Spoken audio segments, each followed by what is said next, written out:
selama ini kan kita punya barang, barang mentah dikirim ke luar negeri, setelah diolah dikirim lagi ke sini harganya 5 kali lipat. Jadi artinya kita yang punya barang, ya kan, tapi yang menikmati keuntungannya itu kan di negara orang.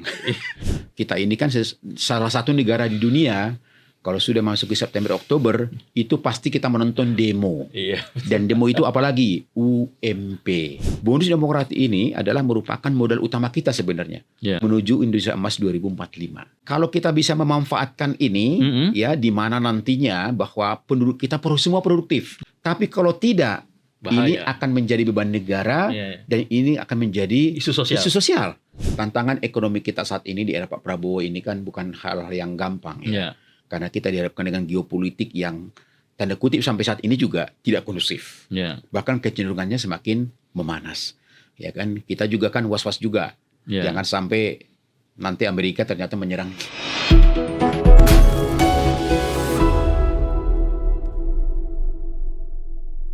Halo, apa kabar? Jumpa kembali pendengar dan juga netizen El Sinta dalam HUT ke-26 program El Sinta News and Talk. Kita akan membahas mengenai berbagai hal. Dan kali ini dalam HUT ke-26 El Sinta News and Talk, saya kedatangan tamu dari Wakil Ketua Umum Kadin.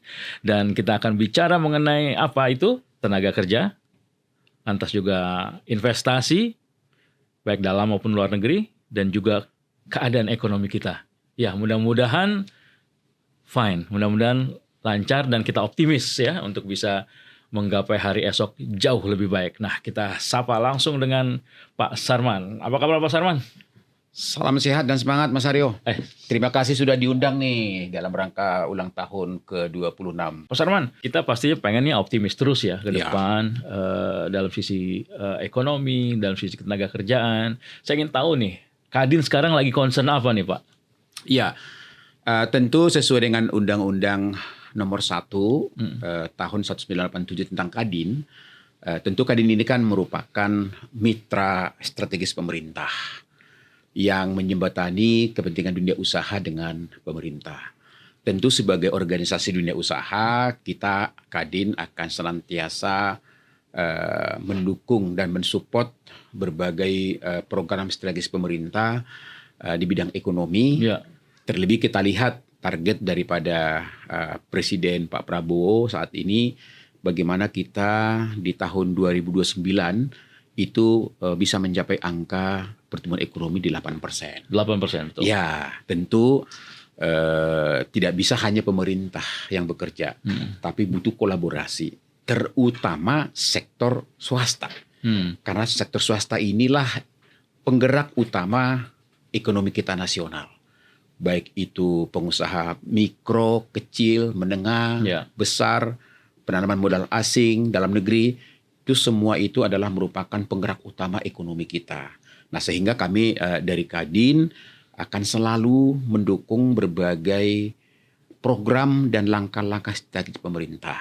Ya, contoh misalnya bagaimana saat ini pemerintah dengan program Astacitanya, bagaimana kita menuju swasembada pangan, bagaimana kita menuju swasembada energi, ya kan, bagaimana kita melakukan hilirisasi, kemudian juga berbagai program-program yang nyata untuk masyarakat ya dalam kerangka menggerakkan ekonomi di daerah, ya bagaimana menggerakkan masa depan bangsa kita melalui penciptaan sumber daya manusia yang mumpuni ke depan melalui program MBG, Koperasi Merah Putih, dan sebagainya. Ya, kemudian juga sekolah rakyat dan sebagainya. Tentu kita sebagai organisasi dunia usaha yang dipayungi undang-undang akan mendukung berbagai program pemerintah ini.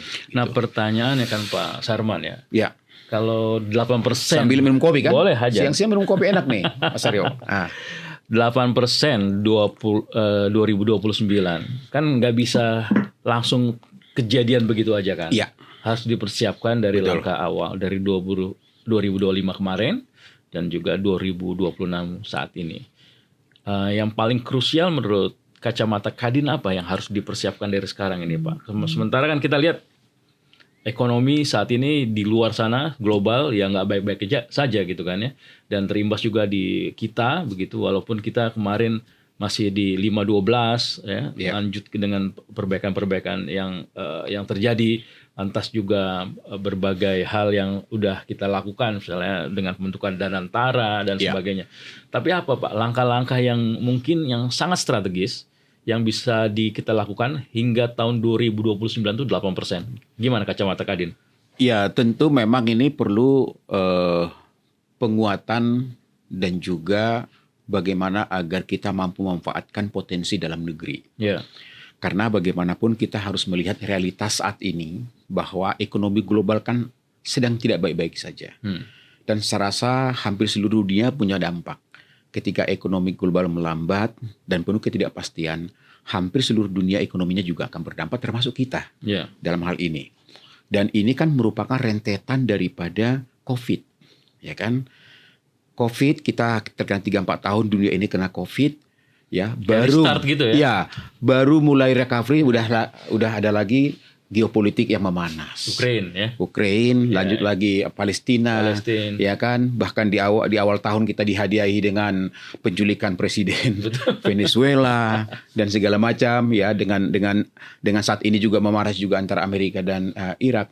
Ini kan sesuatu yang sangat-sangat melemahkan daripada berbagai ekonomi dunia karena ketidakpastian harga minyak lah.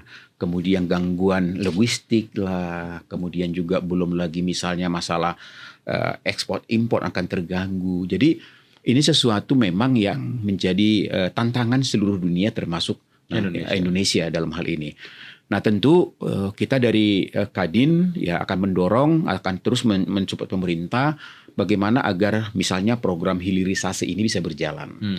Karena selama ini kan kita baru ditambang pun baru 1-2 komoditas, nikel misalnya. Belum lagi kita yang lain, biji besi, ke emasnya, perak dan segala macam. Ya, kemudian belum lagi kita akan ke kelautan, ke pertanian, perkebunan. Nah, kalau ini memang bisa lebih maksimal menurut hemat kami, investor akan masuk dan kita akan mampu menyediakan lapangan pekerjaan dalam hal ini. Yang penting dipersiapkan adalah apa yang kita punya, diolah, dioptimalkan, dan diekspor, akhirnya mendapatkan devisa dan sebagainya. Karena selama ini kan kita punya barang mentah dikirim ke luar negeri, setelah diolah dikirim lagi ke sini harganya 5 kali lipat. Jadi artinya kita yang punya barang, ya kan, tapi yang menikmati keuntungannya itu kan di negara orang. Setelah mereka olah. Bukan hanya di negara orang, uangnya juga di sana juga. Hasil penjualan semua di sana juga ya. Betul. Nah sekarang dengan hilirisasi ini kan saya rasa ini langkah-langkah yang sangat-sangat luar biasa. Nah jadi kita dorong juga percepatan itu. Ya, kemudian tentu memang dalam kondisi seperti ini bukan hal yang gampang juga menarik investasi ya. Jadi sedangkan di satu sisi ya kita memiliki suatu kelebihan dengan negara-negara lain. Ya, misalnya dari sisi populasi. Bagaimanapun kita dalam merupakan negara dengan populasi terbesar di Asia, bahkan di ASEAN, bahkan di dunia kita nomor 4 dalam hal ini. Kemudian dukungan sumber daya alam. Jadi ini kekuatan kita. Nah, bagaimana sekarang kita ini mampu menciptakan iklim investasi yang kondusif. Bahkan juga usia produktif kita juga menang juga ya nanti ya. Iya, betul. Itu nanti masalah isu bonus demografi kan. Betul. Nah, jadi bagaimana mengenai kepastian perizinan, kemudian juga kepastian hukum, bagaimana juga supaya isu-isu korupsi ini juga semakin menurun. Isu korupsi sangat berpengaruh ya. Ya, ini mempengaruhi psikologi daripada para investor kan. Gitu. Itu salah satu bagian daripada indikator daya saing kita dalam hal ini. Kemudian juga bagaimana pelayanan perizinan kita dari pusat daerah juga itu terkoneksi. Jadi jangan sampai sudah dapat karpet merah di pusat sampai ke daerah itu malah becek gitu kan misalnya. Nah ini kan ketidakpastian. Tapi ini masih ditemukan juga ya kacamata Kadin ya? Ya masih beberapa masih ditemukan, itu masih dikeluhkan. Tapi kita lihat bahwa pemerintah selalu berbenah dan baru saja minggu yang lalu kita juga sudah ada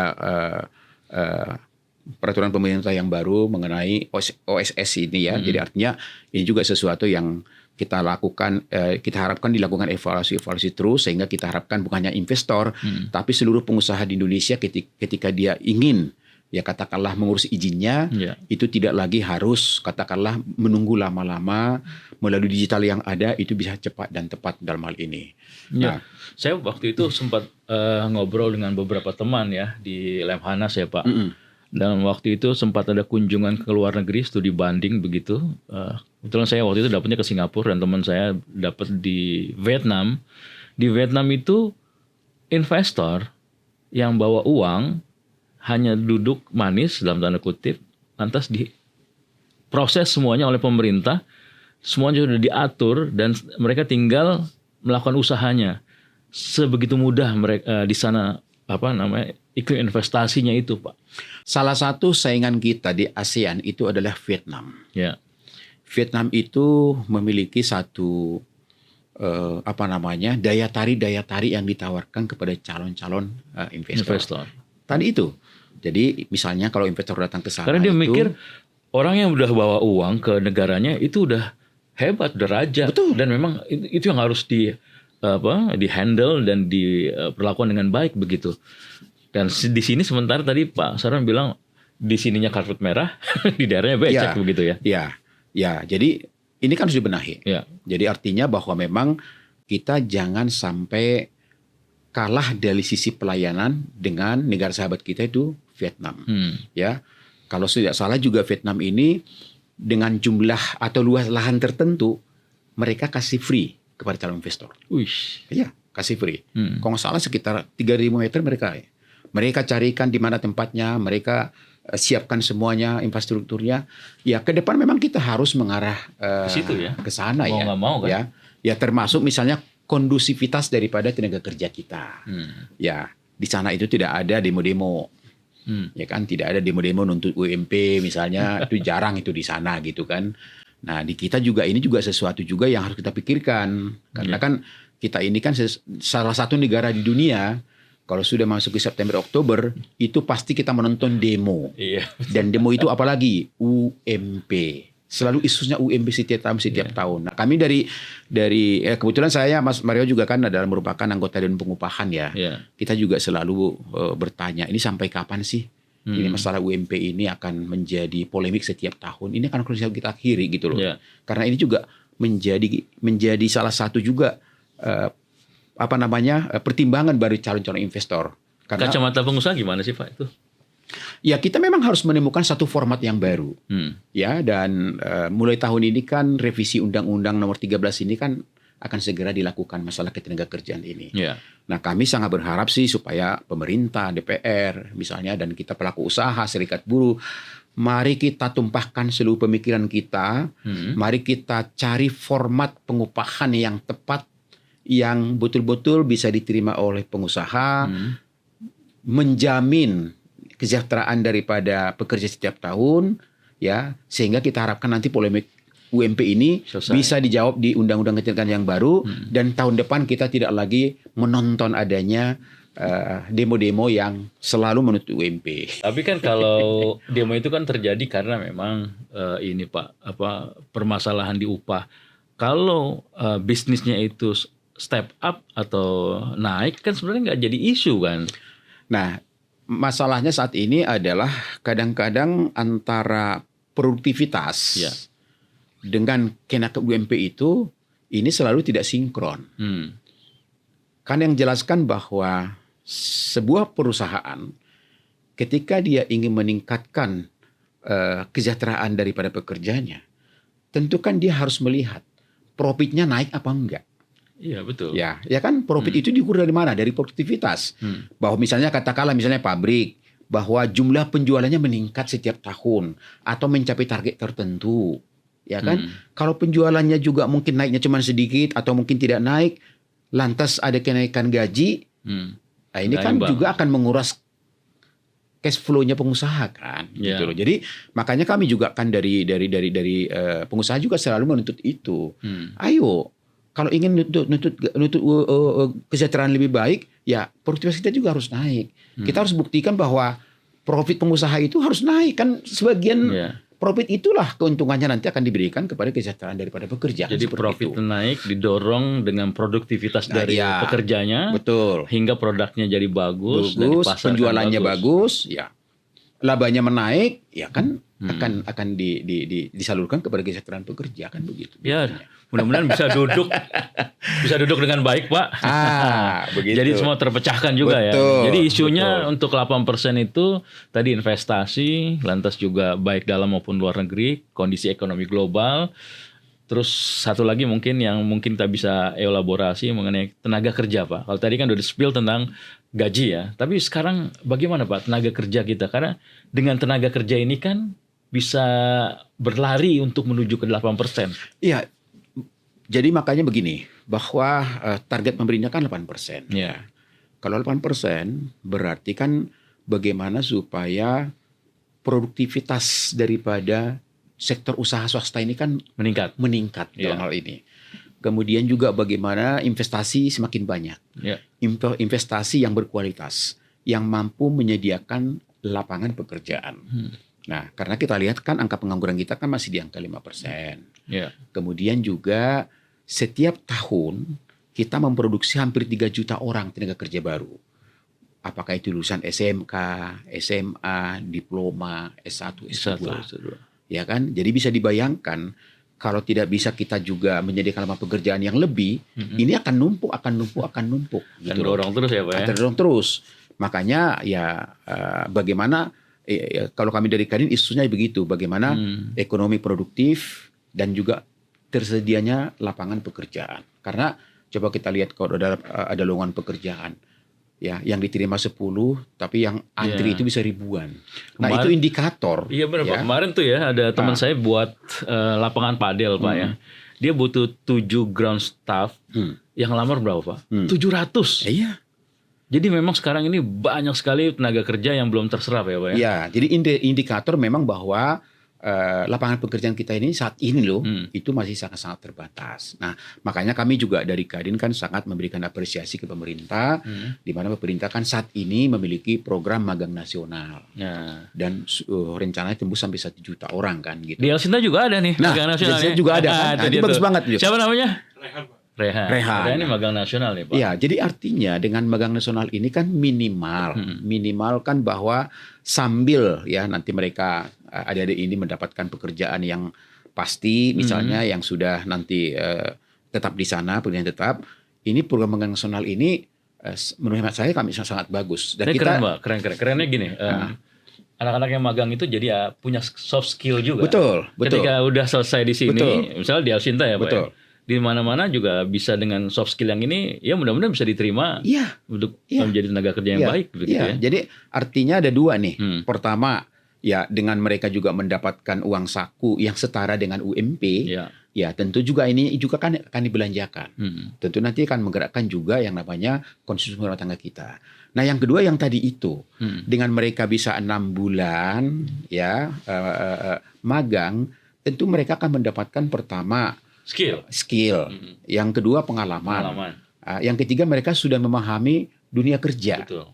Dan ketika mereka nanti melamar di tempat kerja yang sudah pasti atau bikin usaha sendiri, mereka sudah punya pengalaman dan pengetahuan dalam hal ini. Jadi positif sekali. Jadi kami sangat berharap kepada pemerintah supaya memang ya dengan kondisi saat ini kalau bisa diperluas lagi dan ditingkatkan lagi. Nah, jadi Kadin ada di belakangnya ya? Iya. Dorong ini ya? Iya. Kemarin juga kan dari kita himbau seluruh perusahaan-perusahaan yang ada di Kadin juga supaya bisa juga membawa ikut terlibat dalam program magang ini. Kemudian juga program pemerintah di program padat karya di desa-desa. Ya, kita juga mendorong itu juga karena supaya di desa juga bagaimana masyarakat yang tidak produktif ya mereka bisa dilibatkan dalam mungkin pembersihan gorong-gorong atau membangun drainase atau segala macam dengan mendapat gaji harian. Ya, tentu juga ini juga akan bisa menggerakkan konsumsi rumah tangga di daerah. Jadi artinya kita sangat mendukung berbagai program-program pemerintah dalam hal ini. Gitu. Ya.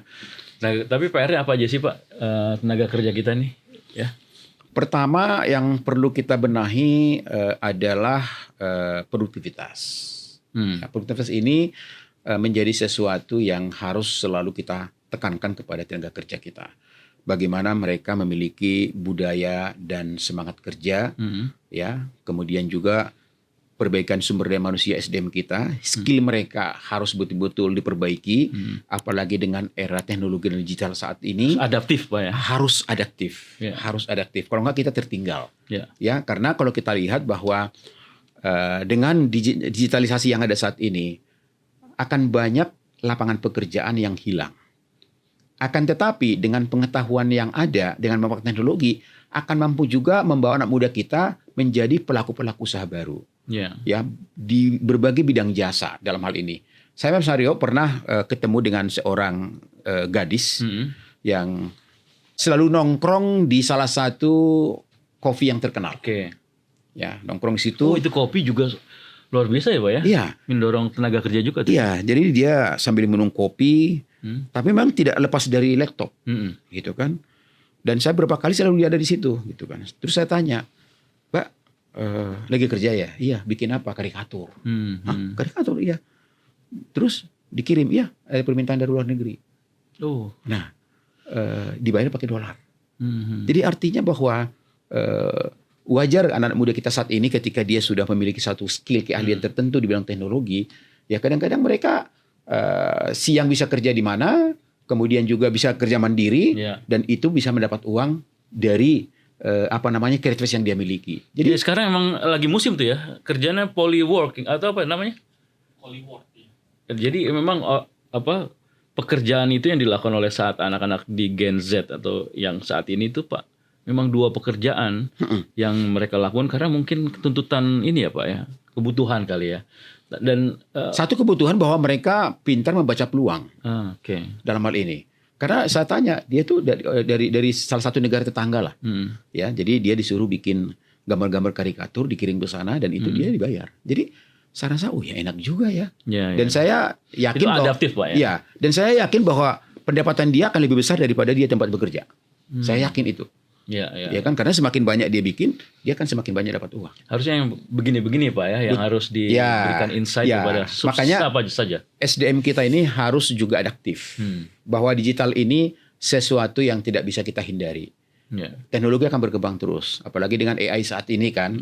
Jadi artinya anak muda kita juga harus betul-betul memanfaatkan perkembangan teknologi ini juga untuk masa depan dia. Gitu.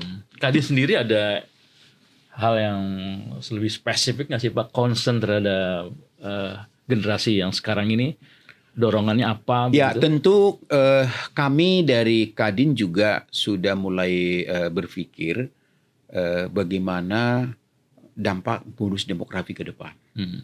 Karena sesuai dengan prediksi bahwa di tahun 2030 nanti kita akan mulai memasuki bonus demografi. Itu bahaya loh tuh Pak. Kalau bisa kita ambil chance itu bagus, tapi kalau kita gagal sekarang menjadi isu sosial. Isu sosial luar biasa. Jadi di mana yang namanya bonus demografi ini kan di mana satu negara ya jumlah usia produktifnya itu 60% dibandingkan dengan yang usia non produktif. Artinya itu menjadi satu kekuatan. Kita pengalaman ya kelihat Korea Selatan, Jepang, Singapura kalau tidak salah, ini adalah negara-negara yang sukses memanfaatkan bonus demografi sehingga mereka bisa cepat melaju. Nah, bonus demografi ini adalah merupakan modal utama kita sebenarnya menuju Indonesia Emas 2045. Nah, untuk itu ya saya waktu itu sebagai Wakil Ketua Kadin pernah juga mendorong kepada pemerintah, seharusnya pemerintah saat ini sudah membentuk satu satgas, satuan tugas bonus demografi, ya supaya satgas ini bagus juga itu, ya supaya satgas ini sudah mulai membuat suatu program-program. Pertama misalnya bagaimana pemetaan daripada jumlah daripada angkatan kerja kita, masyarakat kita yang 60% ini harus dipetakan. Yang lulus ini berapa persen, ini berapa persen. Nah, sehingga nanti mereka bisa diarahkan untuk meningkatkan sumber daya manusia mereka. Apakah mereka nanti akan menjadi pekerja, apakah mereka akan menjadi pelaku-pelaku usaha baru. Nah, sehingga kita harapkan kalau itu bisa betul-betul kita manfaatkan, maka untuk mencapai Indonesia Emas 2045 itu sesuatu yang bisa kita capai. Saya kebayang sih Pak, kalau misalnya kita punya database yang bagus gitu ya. Pada pada tahun-tahun tertentu akan lulus SMK di bidang apa berapa orang, Betul. S1 berapa orang di bidang teknologi, Betul. di bidang apa, misalnya mineral, di bidang ekonomi dan sebagainya. Kalau kita punya petakan itu, S2 berapa, S3 berapa, sehingga grand design-nya akan bisa kita Betul. lihat. Betul. Ini harus dimasukin di sini, ini masukkan di sana, ini akan menciptakan lapangan kerja, kita ganti yang ini. Itu kan harusnya bisa dilakukan Pak dengan database itu. Sampai saat ini kami belum melihat adanya suatu lembaga atau mungkin satuan tugas yang dibentuk pemerintah. Ini masih semua tersebar di berbagai kementerian. Belum terkoordinasi. Iya, belum terkoordinasi. Tapi kan ini juga kita belum melihat juga aksinya gimana, gitu kan. Jadi ya kalau bisa sih memang melalui forum ulang tahun El Sinta ke-26 tahun ini, salah satu rekomendasi kita adalah agar pemerintah segera membentuk Satgas Bonus Demografi. Karena itu kan salah satu hal atau yang sangat strategis. Strategis ya, jadi Pak? Artinya kalau kita bisa memanfaatkan ini, ya di mana nantinya bahwa penduduk kita semua produktif, semua bekerja, ada yang menjadi karyawan, ada yang menjadi pengusaha dan segala macam, menuju 2045 kita Indonesia emas itu akan bisa tercapai. Tapi kalau tidak, ini akan menjadi beban negara dan ini akan menjadi isu sosial. Ya kan, karena bagaimanapun kalau orang tidak bisa makan, ya apalagi yang tidak dilakukan kalau tidak lagi isu-isu sosial. Jadi saya rasa ini sudah saatnya pemerintah serius ya untuk berpikir bagaimana kita mengelola daripada bonus demografi ini supaya betul-betul mampu memberikan kontribusi yang positif untuk membangun ekonomi Indonesia 2045. Karena sangat bisa dihitung, Pak ya. Karena sangat bisa dihitung. Proyeksikan ya, Pak ya. Sangat bisa dihitung. Dengan kondisi seperti ini, berapa yang lulus, berapa yang sudah akan siap bekerja, ditempatkan di mana. Betul. Persiapan tempatnya juga bisa disiapkan begitu ya, Pak ya. Betul. Nah, 2045, tapi kan juga melewati 2029 yang 8% itu kan, Pak ya. Harusnya kan bisa lebih jauhnya 2045, tapi 2029 juga kita mengejar ke sana. Jadi memang gini Mas Aryo, bahwa memang untuk mencapai 8% ini bukan sesuatu yang gampang. Dengan kondisi geopolitik dunia dan juga dengan kondisi ekonomi kita saat ini. Negara mana sih Pak yang sempat 8% yang kita bisa lihat, oh kayak gini tuh 8%. Cina, Singapura? Ya sebenarnya Vietnam itu kan bagus ya. Karena Vietnam dia 7 kalau nggak salah, ya, 67 ya. 67 pernah 8 juga dia. Artinya Vietnam ini kan pertumbuhan ekonomi dia ditopang oleh investasi dan juga ekspor, gitu. Ya, jadi dia tidak bertumpu pada konsumsi rumah tangga dalam hal ini. Ya kita juga ke depan juga berharap harusnya seperti begitu. Itu. Ya kan, jadi ketika ada gejolak harga pangan itu tidak begitu signifikan mempengaruhi pertumbuhan ekonomi kita. Kalau saat ini kan sensitif sekali ketika harga pokok pangan, ketika misalnya kenaikan tarif listrik, gas, PLN misalnya itu udah langsung ada berpengaruh gitu loh. Jadi ini ke depan kita harus memang bagaimana memindahkan lah ya. Artinya jangan dominan konsumsi rumah tangga, tapi bagaimana investasi ya, bagaimana juga dengan katakanlah ekspor kita semakin baik ya, dan juga dengan anggaran pemerintah yang tepat waktu dan tepat sasaran. Jadi kita sudah punya benchmark sebenarnya kalau ngelirik ke Vietnam. Ya begitu itu ya. Iya. Harusnya kita kejar aja begitu kan. Iya betul. Betul. Kalau Singapura kan nggak apple to apple, dia nggak punya sumber daya alam kan ya. Iya. Tapi kalau Vietnam kayaknya hampir sama kita Pak ya. Hampir sama dengan kita. Harusnya kita bisa lah ya itu ya. Ya. Nah kita bilang bisa. Nah dari kacamata Pak Sarman di Kadin, perjalanan kita ini khususnya di waktu Pak Prabowo ini berjalan, kira-kira bagaimana Pak? Apakah ada hal-hal yang tumbuh, ada hal-hal yang progres gitu dari kacamata Kadin? Apakah masih stuck juga?